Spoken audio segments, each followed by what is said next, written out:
அந்த சகோதர சகோதரிகளுக்கு அஸ்ஸலாமு அலைக்கும் வரஹ்மத்துல்லாஹி வபரகாத்துஹு. குர்ஆனை மனனம் செய்வதற்கு தடையாக இருப்பவைகள் அலட்சியமும் பலவீனமும். குர்ஆன் மகத்தான வேதமாகும்.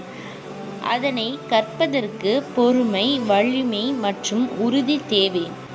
அல்லாஹ் கூறுகிறான், யஹ்யா ஹுதல் கிதாப பிகுவத்தின் வ ஆதைனாஹுல் ஹுக்ம சபியா. யஹ்யாவே, நீர் இவ்வேதத்தை பலமாக பற்றி பிடித்து கொள்ளும். ஆகவே அல்லாஹ் பலமாக பற்றி பிடிக்க சொன்ன இந்த வேதத்தை ஒருவன் சோம்பல் உள்ளவனாகவும் பலவீனம் உள்ளவனாகவும் பிடித்தால் அவனுக்கு அதனை மனனம் செய்வதோ கற்பதோ இயலாமல் போய்விடும்.